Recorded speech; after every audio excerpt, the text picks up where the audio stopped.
Le développement des BRICS contribue à l'augmentation des forces pour la paix et à l'élargissement du Front mondial pour la justice. Cela ne doit pas être considéré comme un défi. D'un point de vue plus large, l'élargissement des BRICS reflète l'émergence collective du Sud global et l'accélération de la multipolarisation du monde. Regroupant les marchés émergents et pays en développement, le Sud global représente aujourd'hui plus de 40% de l'économie mondiale et transforme profondément le paysage de l'économie mondiale. Il se distingue par son esprit d'indépendance et poursuit la tradition de se renforcer dans l'unité. Il n'est plus une majorité silencieuse. Il est désormais une force clé dans la transformation de l'ordre international et incarne l'espoir dans un monde qui traverse des changements inédits.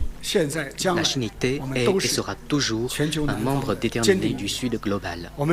Elle respire au même rythme que les autres pays du Sud et recherche un avenir partagé avec eux. Elle est toujours un pilier dans le développement et le redressement du Sud global.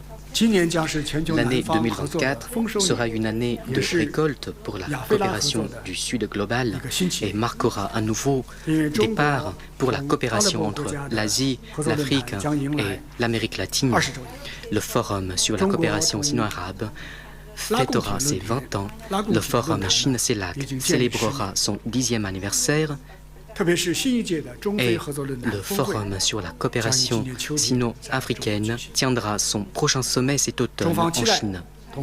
Nous attendons de retrouver différentes parties à ces grands rendez-vous, de sorte à rassembler la force du Sud pour la solidarité et la coopération entre pays en développement. Nous soutiendrons également la Russie dans l'organisation du sommet des BRICS élargi, ainsi que le Brésil et le Pérou dans l'organisation du sommet du G20 et de la réunion des dirigeants des économies de la PEC. Ensemble, nous valoriserons les temps forts du Sud dans la gouvernance mondiale.